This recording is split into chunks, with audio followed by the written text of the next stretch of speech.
Welcome back to the 77%, the youth debate on your future, here or abroad. That being the fundamental question. Just before we went on the break, we were hearing from the Honorable Commissioner for Youth and Special Duties. Mr. Amanoka, please conclude your thought.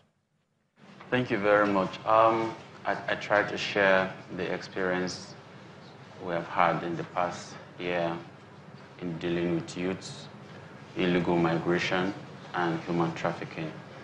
I tried to say that largely it is because of several other factors that have not been able to get the young people here involved in whether manufacturing, office work, all the sectors that the young people, because of the energy they have, they assume, they feel that let's go elsewhere to deploy these energies that we have. It's a major factor, one of the major reasons why you find even a graduate, a law graduate, engaging in illegal migration and get trapped somewhere in Libya, somebody who can go to the courts, practice law. Medical doctors who should be in the hospitals to attend to sick people, they are trapped in Libya. Honorable Commissioner, let me come in here, because one of the major kind of subplots of this entire conversation, of course, is the failure of governments to effectively plan and accommodate in terms of administration for their youths. And I want to ask you about that. When you look at some of the systemic challenges facing Nigeria today, particularly at the subnational level, where you have state governments sometimes withholding local government funds, where you have extensive corruption, where you have a lack essentially of focus on the plight of young populations at the subnational level, how do you now reconcile the role of government in this? Because on the one hand, you're telling us about the frustration of the youthful populations, but you're not really addressing the fact that, what is government's role in all of this at the end of the day? Thank you. We haven't come to that. In Edo State, for instance, a lot of policies of the governor of the state, Mr. Obaseki, has been deliberately taken to address these anomalies. I tell you, having x-rayed what the issues were, we then came to a conclusion that beyond, token approach, there is a need for a holistic approach, institutional approach. One, from the institutions, it is very important to note that it is not to say, I have gone through this school, I am a graduate of agric, and at the end of the day, you cannot practice agriculture, you cannot work in an agricultural firm. And it's not enough to say, I am a graduate of a technical college, and you come out, you cannot handle a computer system, or you cannot work in any workshop. So what did we do? We first shut down the Benin Technical College. It's been remodeled, it's been rebuilt, and we're seeking even international accreditation. One of the major reasons is once you go through that institution and you graduate, you are going to come out with, beyond the certification of NAPTEP, you are going to have international certification. And that can allow you engage in legal migration on the basis of what you know, what you have learned, and the certificate that you possess. It's a way, it's a tool, major tool we are using to address this illegal migration and human trafficking. So also, we have shut down the colleges of agric in Edo State. They've been remodeled.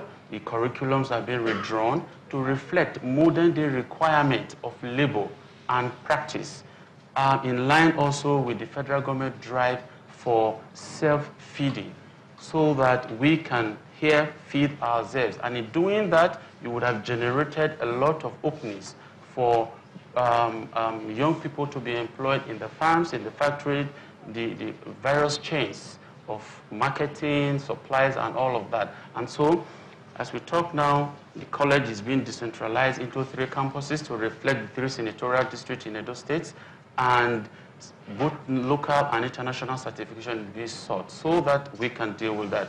And I tell you too that one of the other issue is education. We do have young people who are not employable. And I tell you that we had an experience, we have another program called Edo Jobs, where young graduates are registered through a portal. We have had a course where young people were requested for by private sector people, and we sent these people there. They were returned a few weeks after because they were unable to cope with the job schedule. And what is that all about as a major tool? Please, Mr. Commissioner, allow me to cut in there because I can see Divine shaking his head. He is definitely not agreeing with you. Do you think that what the Commissioner is saying is reflective of your own reality? Are young people being given jobs and saying, hey, it's too hard? Oh, okay, thank you very much. I guess that was where I was going to in the previous discussion. Please speak louder. The problem is that most times we just come to TV stations and the rest of that, and we see a lot of things that are not obtainable in the streets. You see, if you want to know what is happening in Nigeria, you go to the streets. There are a lot of things happening in the streets. You know, when I talk to the minds here, I feel so elated today. I feel so happy because this platform is coming. When you go to the streets, you discover, you say some of the youths are not employable. We have so many graduates. In fact, go to NYSC. This is where we have the largest numbers of persons that have graduated from the university. Now we have over 50,000 NYSC core members that are already graduates in different fields in Nigeria. And what is just happening in Nigeria is a situation where we have the industry is growing arithmetically, and the numbers of like minds, the numbers of those that are workable, the numbers of those youths that can actually do things with their hands are growing geometrically. So governments have not been able to match up in these ways. We have you see, the Nigerian situation is not on television. You go to the street and see what is happening in the streets.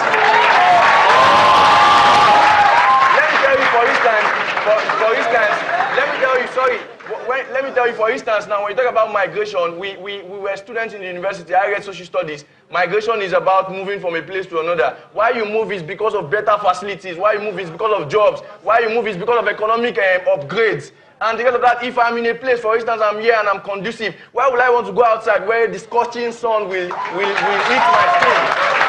That's why, sorry, let me round up. That's why when he said you get to Nigeria and you say, thank God I'm in Nigeria, and after 3 weeks you want to go back, it's because when you come back to Nigeria, you discover what you suffered is even better. Yeah. Okay, so Mr. Commissioner, I will give you a chance to respond. Yes, but ladies and gentlemen, please allow us to continue the debate. It's important that we keep the flow. Yes. It's important that we do have a balanced discussion, but he is making a point that the job opportunities are simply not enough for the number of graduates who are leaving into the job market Let's approach it like this. The problem is in the street, and the solution cannot be allowed to remain in the streets. At some point, we need to go to the drawing board and address it, and that is where I am going to. In Edo State, the Edo Jobs I mentioned, we go beyond training people to doing job matching. Having enlisted young people who are graduates, who are seeking jobs, on one hand, we reach out to employers